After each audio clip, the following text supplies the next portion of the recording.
And now, to let us in on the city's vision of the past, present, future, please welcome the Mayor of the City of Grande Prairie, Bill Gibbon.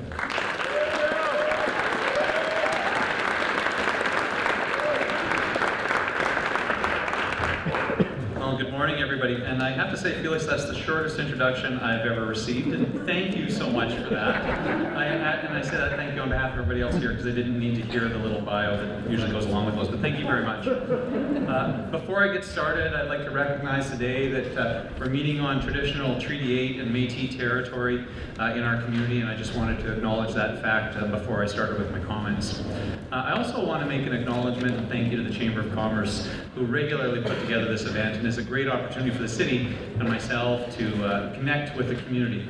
So Dan and Felix, Tom and Cindy, the entire team, thank you so much for all the work that you do on behalf of our community. We're very proud that as the 5th largest city, I have to change your frame of reference, as the 5th largest city in the province, we have the 3rd largest Chamber of Commerce, and so we know that they're a big part of our community, and obviously the turnout here today is representative of that.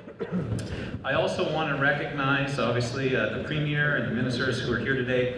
That's an opportunity that I'm humbled to have, and certainly doesn't come around very frequently. And I have to say, doesn't add to the pressure of making a State of the City address at all. I want to recognize my council colleagues that are here.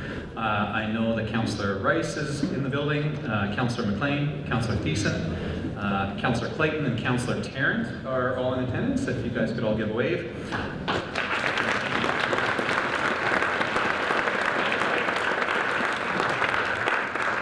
We have a few other councillors, obviously, that are part of our team that aren't here today. And our thoughts are with Councillor O'Toole, whose father passed away over the weekend. His funeral is today, and so some of our other council colleagues are joining him and his family in that. I also want to recognize our city manager, Mr. Greg Sherbach, who is here, and the two members of his corporate leadership team, Ken Anderson, our corporate services director, and Horacio Galante, our public safety, community safety director.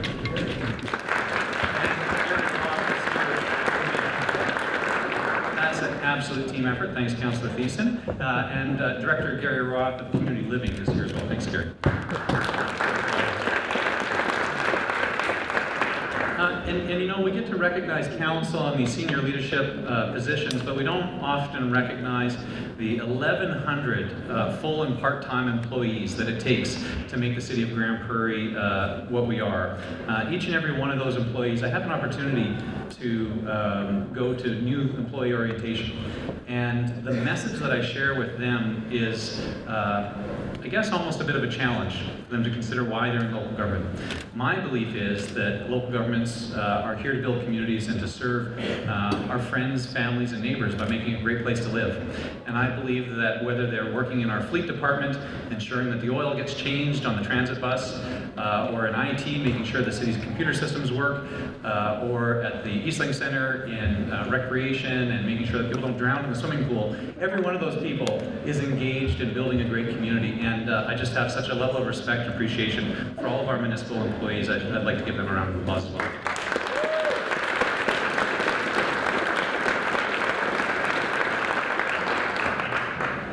I also want to narrow in a little bit, because today wouldn't happen without the help of the staff in my office, in the mayor's office, in our communications department, and our IT department, who've all been very, very helpful, especially when the mayor says, no, I don't need that, and then the day of the event say, actually, you know what, I really would like that. Could you put that together? But each and every one of you has been a big help, and I so appreciate it. Thank you so much to each of you.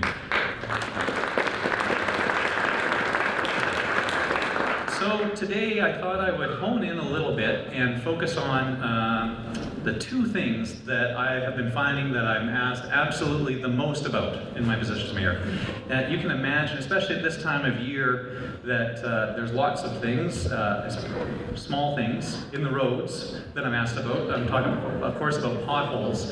And unless Queen Elsa can take care of this crazy freeze-thaw cycle that we've been having the last little while, there's not a heck of a lot we can do about that. So I'm not going to address potholes. Although Horacio, some of his team tell me that they have filled over 1,000 of them so far this season, which is an early start to the season, and it will be an ongoing effort. But today we're not going to focus on potholes. I'm also not going to focus on crime. That is a significant topic in the community, and I know that's one top of mind for many business owners and residents. We know that in 2015 we've seen some substantial changes with respect to that in our community.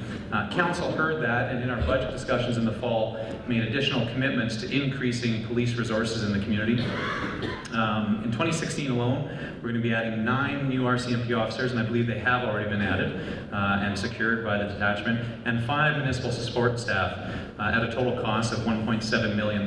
So Council absolutely has heard the concerns around crime and has made a commitment in our budget to supporting that. And we really appreciate the partnership of RCMP K Division and our local RCMP detachment commander to ensure that those positions have been staffed as quickly as possible so that they're on the streets and able to serve our businesses and our residents. I'm also not going to talk about the census. 2007, as many of you will remember, Grande Prairie was just about 50,000 people. In 2011, Grande Prairie was 55,000 people. In 2015, our municipal census revealed that we had just over 68,000 people. And the thing that I find amazing about that level of growth is that it has been sustained for such a long period. As a lot of us in the room will remember, the 2008-9 sort of time frame was another period where we experienced a noticeable slowdown in the community. But I find it interesting that our community didn't stop growing. And that gives me a lot of confidence in the future of our community and our region. 2016 will mark a federal census, and so we'll have a great opportunity to see what happens over the course of the year when there is a change in the economy like this. And I am now taking bets on the office pool for what the 2016 federal censuses will reveal. We'll start up a community board on that. Maybe we can use it as a fundraiser for the municipality, and 50% of the winnings will go to reduce property taxes. Heard it here first.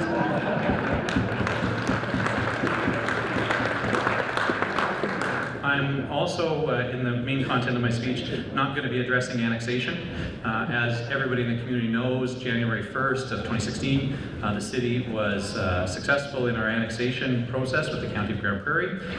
The city has effectively doubled in size, and our staff have been very focused on ensuring that we work with the County of Grande Prairie and our partners there in meeting the needs of the residents in our new rural service area.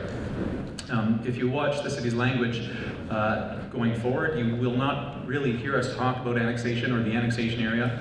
We believe that these residents are full citizens of the municipality of Grande Prairie.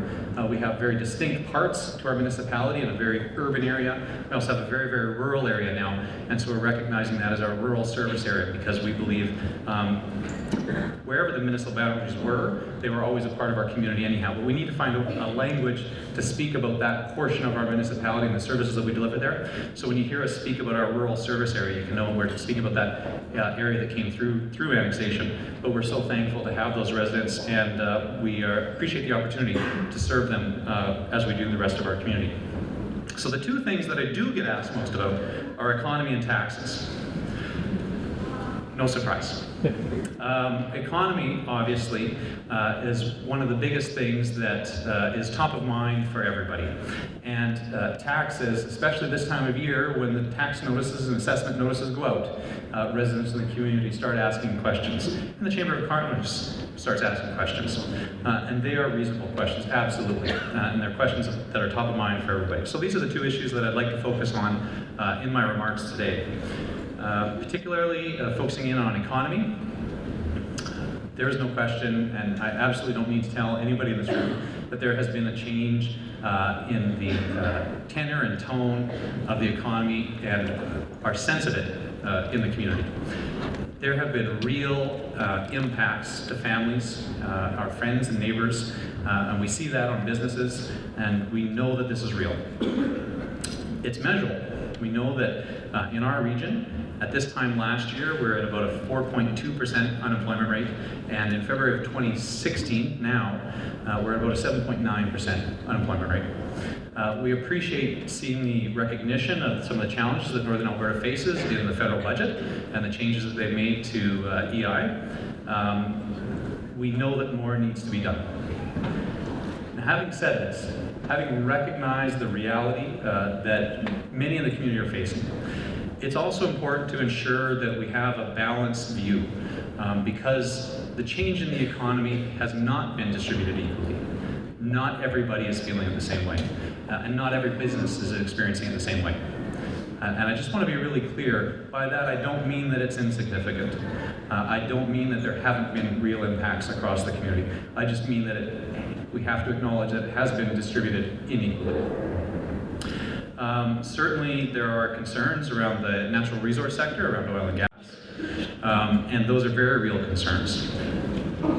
We need to look at some of the nuance within that, though, and there was a widely shared article in December of last year, and I'm actually just going to take a little bit of some quotes from it. I see Rob Patrone from the Petroleum Association in the corner. And Rob, I know that you won't be shy to let me know that if I'm off base on any of this. But I found it from somebody who is not in the industry, I found it important to recognize and important information for me to understand that our Grande Prairie region is not exactly the same as the rest of Alberta when it comes to oil and gas in the way that those of us outside of the sector think of it. So I'll quote, "Grande Prairie, a good place to ride out drilling slump," was the headline. And the quote goes, "But if an oil field service company or employee must be anywhere in North America during the bloodbath called 2015, it might as well be Grande Prairie.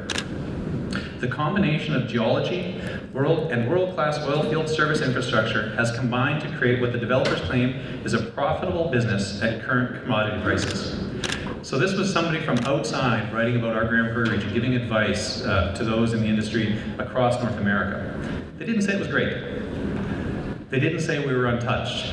They said that if there was anywhere to be in North America, it might as well be here. And I think that there's a couple other important recognitions in that quote. They mentioned the world-class infrastructure that we have here. And I absolutely believe that the producers and companies that we have in our community and our region are world-class. They're seeking efficiencies and innovations wherever they can, and that's helped us stay competitive. Doesn't mean that they're not under pressure or under strain, but it means that we are well positioned to weather this and probably weather it far better than other areas of the country and other areas of the province. Interestingly, in November of last year, 63% of the active rigs in Canada, 63% of the active rigs in Canada were in the Greater Grande Prairie area, which is a pretty amazing statistic. So when we think about the challenges that we're facing as a community and region, I think we need to recognize that other regions and other communities are seeing it even more so. And so we need to count ourselves fortunate. I think we have a number of things which we can include in the list of reasons why we're fortunate. In particular, we have some companies and industries that are adding to our economy. First, Seven Generations Energy has a 2016 approved capital plan of just shy of $1 billion. Just shy of $1 billion this one single company has committed to spending within our region in 2016. Now obviously that doesn't mean that every company is doing well. That doesn't mean that Seven Generations Energy is doing fantastic. They are absolutely suffering under the challenges of low prices, but they are working to innovate their way through this downturn. And if anybody, I know Seven Gen has been very good about having people out on site. If anybody has ever had a chance to tour, like I have, the thing that struck me was how many local company names I recognized on site. From the rig mats, to the security companies, to the emergency response health and safety teams, to the light standards, to so many other parts, local companies were being supported. And so that $1 billion is money that's going directly into other local businesses in our community. And I think that's something that we have to be thankful for. Also on the forestry side, we have three significant forestry employers in our region, Canfor being the one that's directly located in the city of Grande Prairie. And each of these employers have had good success over the last number of years with respect to ensuring that they've diversified their markets after the US housing crunch. They're looking to Asia, and that's been good for them. But as the US housing market has come back over the last number of years and continues to come back even today, these important employers in our region have seen benefits to the lower Canadian dollar. So when we watch it on the news, of course, you get that little bit of a concern. There's that Canadian pride. Oh, I want parity because I want the stuff on Amazon to be cheaper. Well, we need to recognize that for our community, in some cases, for our producers that are selling in US dollars, a low Canadian dollar actually is a benefit. Companies like Canfor, Weyerhaeuser, and Norbord, all significant employers in our community, have seen the benefits of that.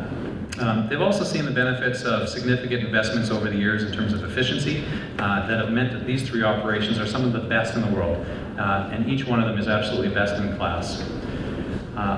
In agriculture, our farmers and ranchers have had a good 2015, and we know that in Grande Prairie, although prior to the addition of our rural service area, we may not have had extensive farming and ranching inside city limits, but we know that they're a vital part of our economy, and I know many people in this room recognize that fact, that what happens in the agricultural sector has a direct and measurable impact in our community, and so we need to be thankful that we have the benefit provided by the agricultural sector in Northwest Alberta. The additional area that has been a benefit over the last little while, and see if any of these ring a bell. September 2015, we were thankful to be able to host the tour of Alberta. December, we welcomed the Home Hardware Canada Cup of Curling. January, we had Rogers Hometown Hockey, and February, we had the Scotties Tournament of Hearts. Each and every one of these events is an investment and a demonstration in how tourism impacts our local economy and is a positive force for Grande Prairie. We have a huge benefit in the fact that we act as a regional hub. And being able to host these kind of events and others brings people into our hotels, brings people into our service sector, and heck, even brings people into Costco, right? Because we know that when they come to Grande Prairie, they don't come just for the event. Nobody comes from anywhere else in the region, anywhere else in the province, or outside of the province, and turns around, attends a concert, and goes home. We know they spend money in other places. And so that's why I think we have a lot to look forward to as we go forward. We have the Pomeroy Guitars and Wagons, of course we have Grande Prairie Stampede, the Real Shorts Film Festival, Street Performance Festival, the East Coast Garden Party, and our newest festival, the Bear Creek Folk Festival. Each one of these are going to be major tourism draws that will bring people into our community. Does tourism replace other components of our economy? Absolutely not. I'm not here to make that claim. But we need to recognize that as a community we have the benefit of this additional pillar to our community in terms of regional services and tourism and entertainment. And looking forward, of course, as a community, we have an opportunity to build and get excited for the 2018 Alberta Summer Games, where thousands of young Albertans will come to Grande Prairie for what will probably be one of the most memorable experiences in their young lives. The expected economic impact of that in the community, although modest in comparison to other sectors, is approximately $3 million. And so these are the types of events that City Council is committed to supporting as a way, again, to build on one of our strengths as a regional hub and support our local economy.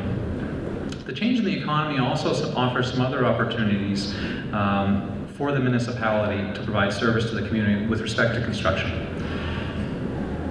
We know that the labor market has changed. We know that there's less work. There's less work out there for people who are in industry in terms of construction and trades. The City of Grande Prairie, through our capital program, has an opportunity to offset some of those changes in the private sector market. The city saw, just recently, we had planned on doing a expansion of the city service center and to handle increased shop space and fleet space. In this proposal, the city saw 7 bidders for this construction project, which a year ago or 2 years ago, we might have seen 1 or 2. We saw 7 bidders, and there was a spread of $2 million on a project that had a $5 million budget. There was a spread of $2 million between the highest bidder and the lowest bidder. So we were able to actually see the construction bid for that project come in at just around $3.5 million, where the highest bidder was just over $5 million. So that we recognize that the City of Grande Prairie has a great opportunity to invest in infrastructure and receive good value for the public dollars that we're investing in that while we aim to meet the needs of the community. 68th Avenue is another project that's top of mind for the community. The bridge is a $6.5 million project that was awarded last year. Obviously, if you drive that into town, you've seen the construction starting. And I apologize for the impacts that that's going to have likely over the course of the next year on your commute, but we know that it's in service of improved transportation network. That project, City Council decided with the low interest rates and the low with the low interest rates and the low cost of capital right now, is very appropriate to borrow for that project. And so that $6.5 million project is done by borrowing. Just at our last council meeting, council approved awarding the tender of the twinning of the 68th Avenue roadway. So we will actually have a road that will lead to that twin bridge, which is going to be excellent. It was touch and go there for a little while. But the twinning project is actually an $8 million construction project that will put local trades to work. That project is funded through MSI, which is a provincial grant known as the Municipal Sustainability Initiative. That grant is vitally important to municipalities, and I think the ability to do that project on 68th Avenue demonstrates the importance of that grant and the way that municipalities can be a good partner with the provincial and federal governments in ensuring that infrastructure dollars are put to work, putting Albertans to work. We have a couple of other projects that are on the horizon with respect to our downtown core. City Council has had a focus on building our core and our strategic plan, and many of you have been involved in some of that process and likely heard me speak about it before. But Council absolutely believes that the core of our city is a competitive advantage that we have within the region, and it offers an opportunity to build on one of our strengths. Council has directed administration to work on what we're calling the Downtown Enhancement Plan. This plan will replace vital water, wastewater, and storm sewer infrastructure below the surface. Some of it being over 70 years old, and we're getting some challenge with water infiltrating into the system.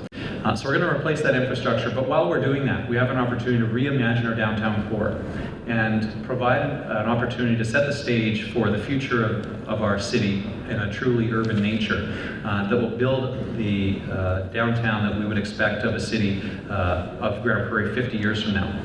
The overall concept of this project could run in the area of $100 million. Council is going to take small bites, as you can imagine. The first phase being ready to start this year, and that's a $20 million investment, again funded by the MSI grant. So again, another demonstration of how these grants are putting people to work in our community. We expect that we'll be able to move forward towards tendering this project early this spring and move forward with construction over the summer months. This is an investment in the future of our downtown businesses. This is Council demonstrating its confidence in the future of our community. And this is Council recognizing that the opportunity to invest in our downtown and encourage people to live there provides a diversity of housing options that are very important in our community. To encourage private sector investment, Council has also supported a $1.5 million downtown enhancement grant program that provides direct grants. By the way, this is my pitch. If there's anybody in there that's looking to invest.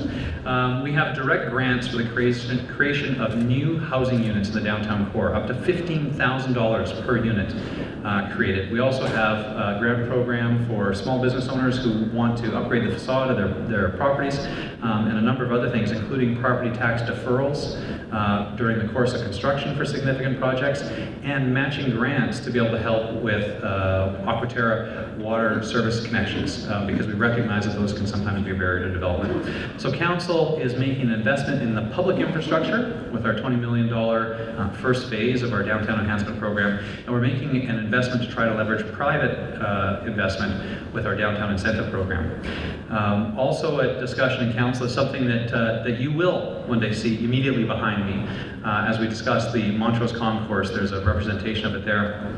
This is a $2 million project that would start to complete the Montrose Cultural Center space and demonstrate the future of this very special piece of property that we have in our downtown core. This project is under discussion by council. There were some grants that are no longer available to us that were a part of the budget plan, and so council will be discussing how we might continue to fit that into the rest of the program. But we believe that constructing this space provides an opportunity to benefit the community on a number of different levels. We know that these types of public plaza areas are great for the events, which I've already spoken to, that act as an economic generator in our community. I believe that moving forward with this project this year gives us an opportunity to take advantage of some of the lower cost of labor and trades. So I certainly hope that council and the community will consider that investment as a positive one, and we'll look forward to making a decision on that in the next little while. Now, the second most asked question that I get, that I referenced before, is taxes. And I won't try to kid you to say that that's any different this year than it has been in previous years, because I think that's probably the most asked question that any municipal councillor gets.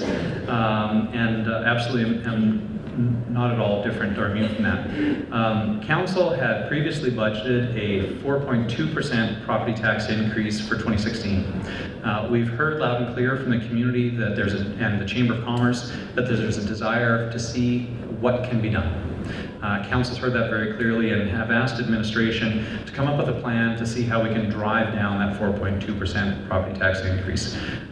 There are absolutely going to be challenges in that I'm going to speak about in a second. But council has heard it and will work to reduce that in whatever way we can, keeping in mind we want to continue to support the local economy and move our community forward. As I go through, we need to look at the underlying challenges that are implicit in trying to change a system with respect to taxes. And so I'm going to go through, and there are a number of data sources that a person could collect information from. I went to the most reliable, the Ministry of Municipal Affairs, thank you very much, Minister, collects data from municipalities all across the province in terms of property taxes and a number of other things, and it's the most consistent and uniformly reported source of data that's available. The numbers that I'm going to report on are 2014 numbers, again, most recently available. And I think it's important that we're able to have an open and honest conversation about the reality of property taxes in our region. So we need to recognize that in our community, there are significant differences between municipalities. As anybody that lives on the west side of the city has seen, if you're driving past Carriage Lane, there are big bold signs that demonstrate that you can live 1 minute away and have 45% lower property taxes. This is reality. It is absolutely true. It is absolutely true. And I think the important thing to note here is that there are systemic causes for this.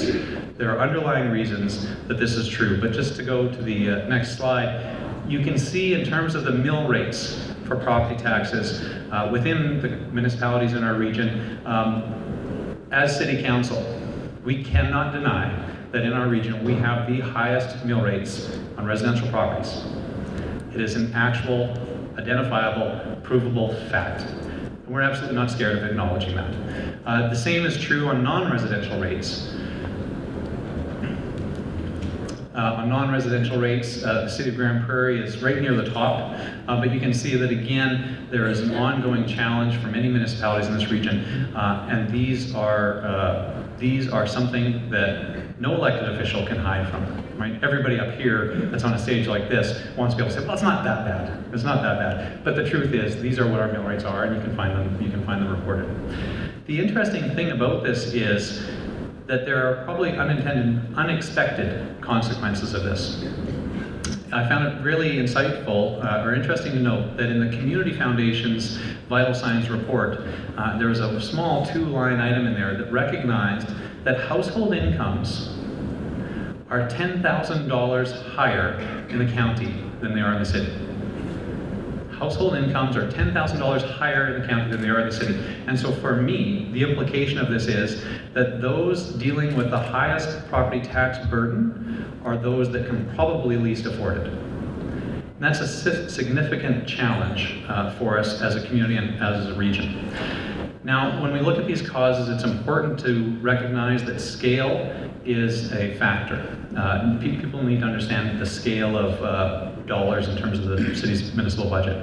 When it comes to property taxes, a $1 million expenditure is roughly equivalent to 1% property tax increase. A 1% expenditure, so this council says that's a great $1 million project, and all other things being equal, no other revenue sources coming in, that means that there will be a 1% property tax increase. So just so that not everybody works in millions. I'm sure for the province it's in billions, and Joe's looking, he said, geez, that'd be easy. Good. But just in terms of sense of scale, this is different than our household budgets, right? In terms of sense of scale, $1 million is 1%. So what are the underlying factors in this system that cause the city's property taxes to be demonstrably higher? The first is around costs, and very specifically policing costs. Many of you in the room will have heard us on council recognize policing costs. And again, this is from the, and I'm going to make a caveat on this slide, and Minister, maybe it's a challenge in the data, but this from Municipal Affairs website is the reported policing expense of the municipalities in our region. The City of Grande Prairie, as you can see, has a $16.7 million policing cost that wasn't borne in the same way by any of the other municipalities in our region. And I want to acknowledge the County of Grande Prairie for the investment that they make in RCMP. I know that they do have enhanced officers. I believe they have 4 right now and moving up over time. And I don't know why that isn't captured in the data, but this is the data that's reported. And over the course of this budget, with our 9 new officers this year, the 5 that we had previously approved for the year after that, and so on, by the end of 2018, your city council and your municipal property taxes, your urban municipal property taxes, will be paying for 105 RCMP officers, and that number is only set to grow. The other issue is on revenue. And with respect to revenue, municipalities only have so many sources, and property tax being the primary one. As municipalities, and this is the same between urban municipalities and rural municipalities, local governments in Canada, out of every tax dollar collected, out of every $1 in tax collected in Canada, municipalities receive about 6 cents. So Premier and Joe and the province receive a good chunk of that. The federal government receive a chunk of that. Municipalities deliver all these vital services with just 6 cents. But when you come down to the local level and look at that revenue, that property tax revenue, there are again significant differences. This is linear property tax revenue, again reported from the same source on the Municipal Affairs website, that demonstrates the impact of property taxes from linear properties. A simple description are pipelines, power lines, cable television systems, if anybody uses those anymore. Sorry to anybody from Eastlink if they're here. But as you can see, the majority of these kinds of property taxes are in rural areas, as they absolutely should be. That's where the pipelines are. That's where the pipelines are. That's where industry is paying a significant amount of property taxes. But you can see that they're very inequitably distributed. Now, nobody's going to advocate that the pipelines need to move. A pipeline needs to be where a pipeline is. And in this way, our urban-rural system in Alberta is very much like Alberta compared to the rest of the country. There's nobody that's going to say we need to move the oil sands to another part of the country. That's obviously not practical. But I think in Canada, we've recognized that there needs to be a system to ensure that all Canadians have a somewhat equitable standard of living. And federally, whatever you think about it, and I as a Canadian think that it's actually the appropriate thing to do, we have a system to distribute that so that all Canadians can have a reasonable standard of living. I think there's an argument to be made that given the challenges that you saw on the expense side and the difference in property tax rates, that there is a need to have a similar sort of conversation around this particular source of revenue. The City of Grande Prairie Council has asked our administration to bring forward a report on this issue, informing what our position has been, and the provincial government has indicated that they're going to be looking at this issue this spring and potentially through the Municipal Government Act review, and we certainly will support that and want to be engaged in that conversation. But the 2 slides previously, and I'll do a little bit of the math for you.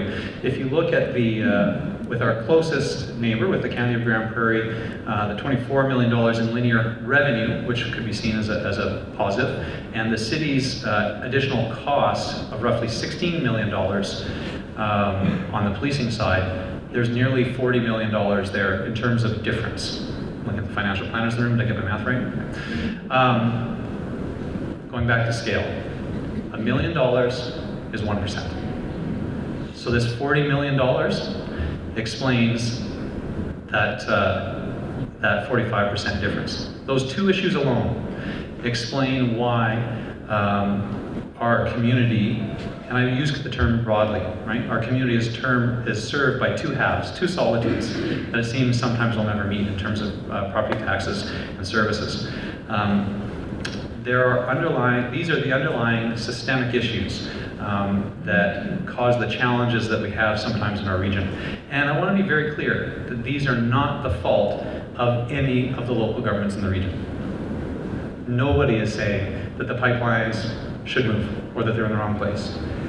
Nobody is saying that somebody should voluntarily stand up and say, we're going to have exactly equitable costs to everyone else. What we are saying is that we need to have a reasonable public discussion and discourse about how we address these issues so that we can continue to grow and prosper as a region.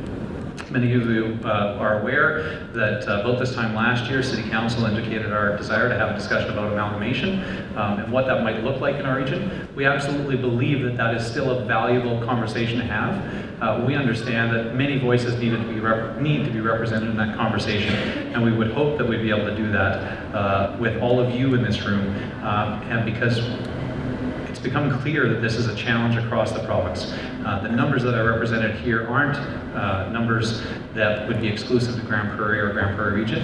They are at play in all communities across the province. And so as we go through a once in a generation fiscal challenge across our province, I think it's up to all of us as Albertans to question how we can engage in a dialogue that will allow us to make systemic improvements rather than deal with symptomatic problems that crop up from time to time.